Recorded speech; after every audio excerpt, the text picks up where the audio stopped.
আজ আমি আপনাদেরকে বলবো একটি খুব সুন্দর শিক্ষামূলক গল্প।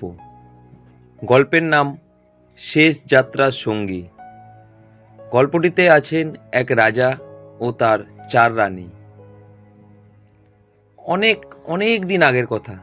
এক বিশাল রাজ্যের এক প্রতাপশালী রাজা ছিলেন। তার জীবনে ছিল 4 জন রানী।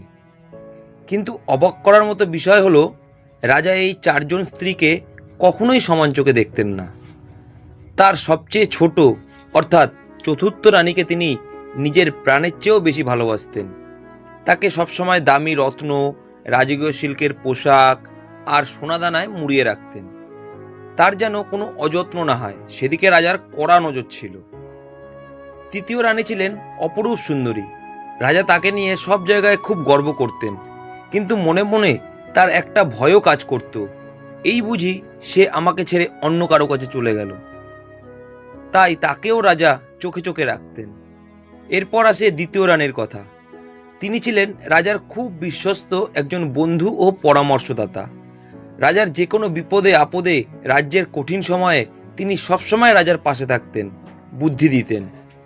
কিন্তু প্রথম 2 রানীর মতো কদর তিনি কখনোই পেতেন না।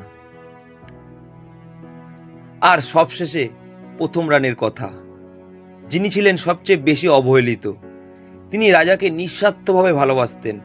রাজার অসুখ হলে দিনরাত এক করে সেবা করতেন, রাজ্যের মঙ্গলের জন্য প্রার্থনা করতেন। অথচ রাজা কখনোই তাকে তার প্রাপ্য সম্মান বা ভালোবাসার একটুও ভাগ দেননি। সময় কারোর জন্য থেমে থাকে না। একদিন রাজা ভীষণ অসুস্থ হয়ে পড়লেন। রাজবৈদ্যরা জবাব দিয়ে দিল। রাজা বুঝতে পারলেন তার শেষ সময় ঘনিয়ে এসেছে।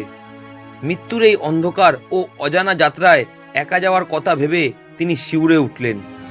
তার মনে হলো, আমার তো 4 জন স্ত্রী, সারা জীবন আমি তাদের এত খেয়াল রেখেছি, কেউ না কেউ তো নিশ্চয়ই এই শেষ যাত্রায় আমার সাথে যাবে। এই ভেবে তিনি তার সবচেয়ে আদরের চতুর্থ রানীকে ডাকলেন। তারপর চতুর্থ রানী যখন এলো, তখন রাজা খুব দুর্বল কণ্ঠে, কাতর ও আশাবাদী হয়ে বললেন, আমি সারা জীবন তোমাকে সবচেয়ে বেশি ভালোবাসায় ভরিয়ে রেখেছি। আজ আমি মৃত্যুশয্যায়, তুমি কি ওই পারের যাত্রায় আমার সঙ্গী হবে?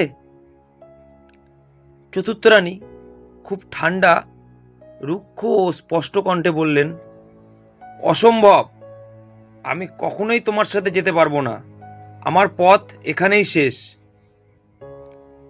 এই কথা বলেই সে একটুও না দাঁড়িয়ে মুখ ঘুরিয়ে চলে গেল। রাজার বুকে যেন কেউ ভারী পাথর ছুঁড়ে মারল। এরপর তিনি ডাকলেন তার সুন্দরী তৃতীয় রানীকে। তৃতীয় রানীকে তিনি হতাশ কিন্তু আকুল কণ্ঠে বললেন, তোমাকেও তো আমি কম ভালোবাসিনি, সব থেকে বেশি যত্ন নিয়েছি, তুমি কি আমার সাথে যাবে? তৃতীয় রানী খুব বাস্তববাদী ও নির্লিপ্ত কণ্ঠে বললেন, দুঃখিত রাজা, জীবন খুব সুন্দর, তোমার মৃত্যুর পর আমি নতুন করে আমার জীবন শুরু করব, আমি তোমার সাথে যেতে পারবো না। রাজার মন আরো ভেঙে টুকরো টুকরো হয়ে গেল। তিনি এবার তার বিশ্বস্ত দ্বিতীয় রানীকে ডাকলেন। রাজা কান্না জড়ানো ও ভাঙা কণ্ঠে বললেন, তুমি তো সবসময় আমার বিপদে পাশে ছিলে, আমাকে পথ দেখিয়েছ, আজ এই চরম বিপদে তুমি কি আমার সাথে যাবে? দ্বিতীয় রানী মায়াবী কিন্তু অসহায় কণ্ঠে বললেন, আমাকে ক্ষমা করো রাজা, আমি এই যাত্রায় তোমার সাথে যেতে পারবো না। আমি বড়জোর তোমার শেষকৃত্য বা তোমার কবর পর্যন্ত আমি তোমার সাথে যেতে পারি, তার বেশি নয়। চারপাশ যখন নিস্তব্ধ, রাজার পৃথিবী যখন অন্ধকারে ডুবে যাচ্ছে, চারপাশের সবাই যখন মুখ ফিরিয়ে নিয়েছে, ঠিক তখনই পেছন থেকে একটা খুব শান্ত ও পরিচিত কণ্ঠস্বর ভেসে এলো। সেটি ছিল প্রথম রানী। তিনি খুব দুর্বল, নম্র কিন্তু দৃঢ় কণ্ঠে বললেন, আমি যাব তোমার সাথে, তুমি যেখানেই যাও না কেন, আমি তোমার ছায়া হয়ে তোমার পাশে থাকব। রাজা চমকে পেছনে তাকালেন। দেখলেন তার প্রথম রানী দাঁড়িয়ে আছেন। সারা জীবনের অযত্নে আর অবহেলায় তাকে খুব রুগ্ন আর ক্লান্ত দেখাচ্ছে। রাজার দু চোখ বয়ে অঝরে জল নেমে এলো। রাজা প্রচণ্ড অনুশোচনা, অপরাধবোধ ও কান্নার সুরে বললেন, তুমি আমাকে ক্ষমা করে দিও। আমার যখন সময় ছিল, সামর্থ্য ছিল, তখন আমি তোমার একটুও যত্ন নিইনি। আজ এই শেষবেলায় এসে বুঝতে পারছি তুমিই ছিলে আমার জীবনের সবচেয়ে আপনজন।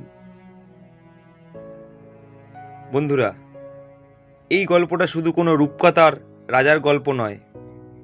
একটু ভেবে দেখুন, এই রাজা হলাম আমরা নিজেরা, আর এই 4 রানী হলো আমাদের জীবনের 4টি অংশ।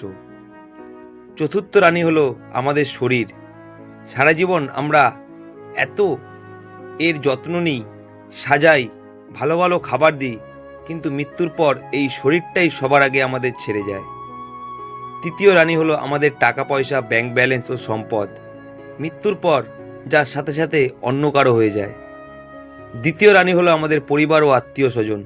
তারা আমাদের যতই ভালোবাসুক না কেন, তারা বড়জোর শ্মশান বা গোরস্থান পর্যন্ত আমাদের সাথে যায়, তারপর তাদের ফিরে আসতে হয়। আর ওই প্রথম রানী, তিনি হলেন আমাদের আত্মা বা হৃদয়। দুনিয়ার এই ইঁদুর দৌড়ে আমরা যাকে সবচেয়ে বেশি অবহেলা করি, টাকা আর সৌন্দর্যের পিছনে ছুটে আমরা ভুলে যাই নিজেদের ভেতরের মানুষটাকে সময় দিতে। অথচ মৃত্যুর পর একমাত্র এই পবিত্র আত্মাই আমাদের চিরসঙ্গী হয়ে আমাদের সাথে যায়।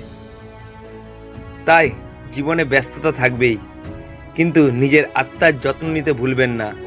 সৎ কাজ করুন, মানুষের পাশে দাঁড়ান। গল্পটি যদি আপনার মনের কোনো কোণে একটু নাড়া দিয়ে থাকে, তবে এই ভিডিওটিতে একটি লাইক দিন। আর এমন শিক্ষামূলক গল্প আরও শুনতে চাইলে চ্যানেলটিকে সাবস্ক্রাইব করে আমাদের সাথেই থাকুন। ধন্যবাদ।